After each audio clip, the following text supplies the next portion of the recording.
국장께서 기자회견문 낭독을 해 주시겠습니다.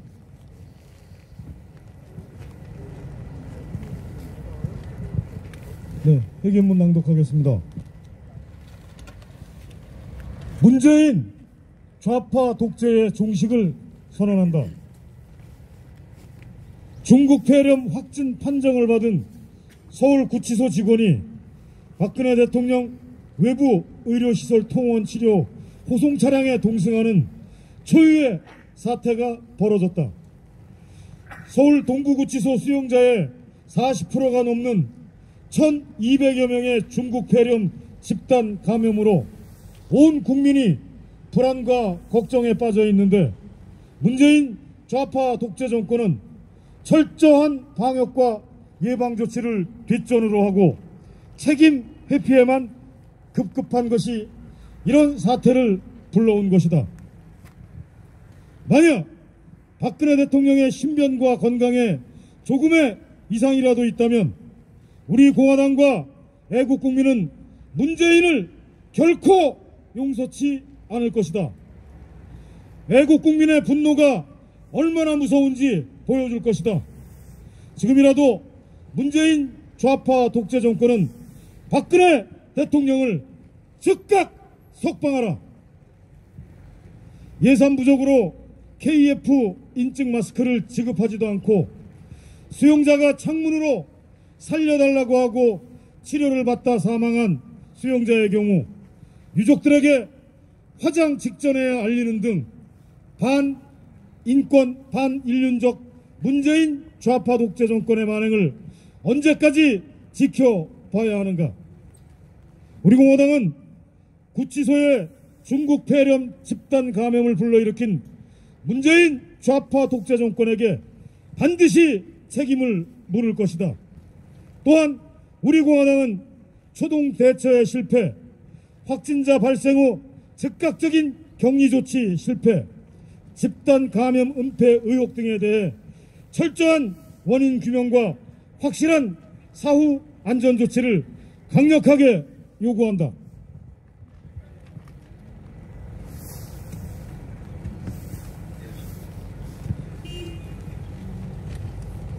문재인 씨는 지난 18일 신년 기자회견에서 박근혜 대통령의 사면을 말할 때가 아니라는 궤변을 쏟아냈다. 북한의 김정은이 핵을 36번 언급했는데 김정은 위원장의 비핵화 의지가 분명히 있다는 발언이나 한미 연합훈련 중단 문제를 필요하면 남북 군사 공동의를 통해 북한과 협의할 수 있다고 한 발언이나 양부모 학대로 억울하게 죽음을 당한 정인이 해법으로 입양아동을 바꾸는 등 대책이 필요하다는 발언을 보면 문재인 씨의 발언은 그야말로 블랙 코미디였고 국민의 분노를 더욱 촉발하였다.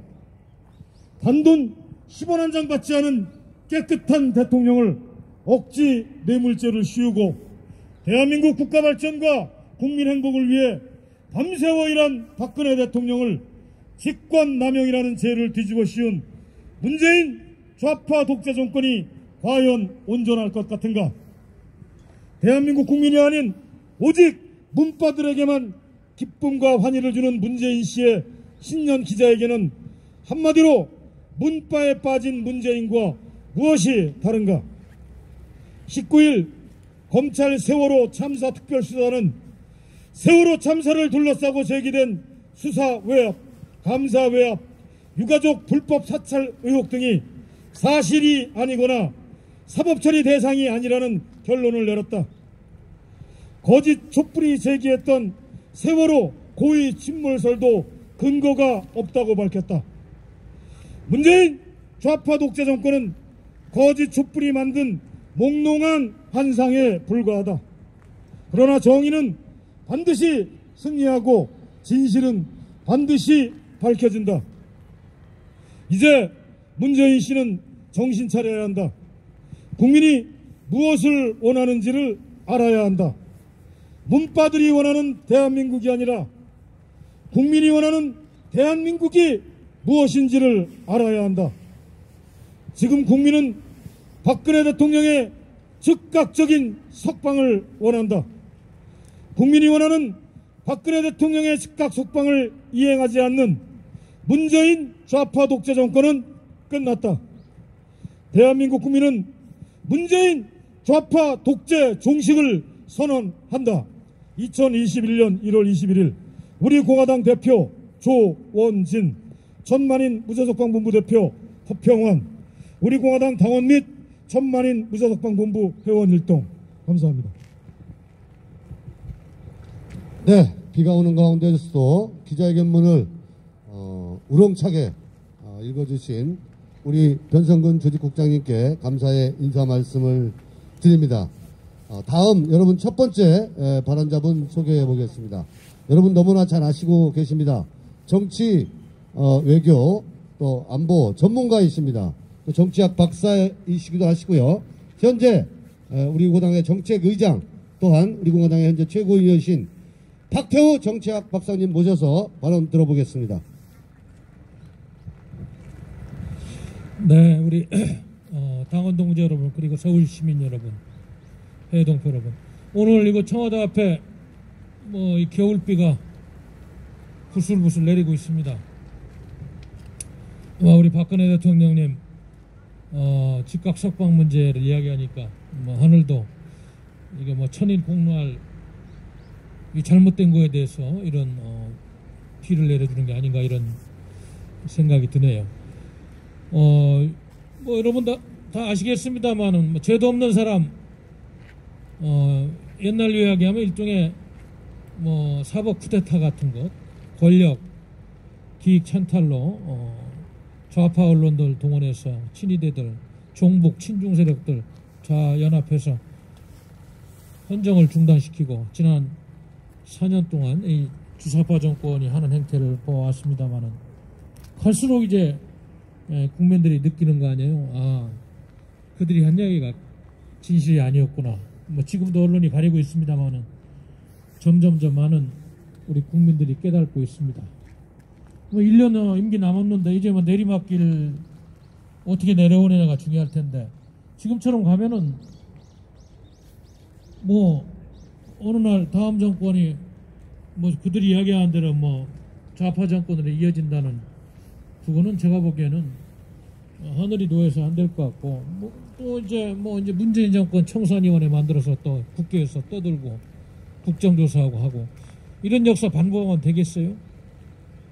그런 역사 반복하면 안 됩니다. 대통령이 취임할 때 국민 통합을 이야기하고, 그럼 과거의 잘못에 대해서 반성하는 마음이 있다면 죄 없는 박근혜 대통령님을 빨리 무죄 석방하는 것이 다음에 혹시 역사의 죄과에서 조금이라도 죄를 더는 그런 길이 아니겠어요?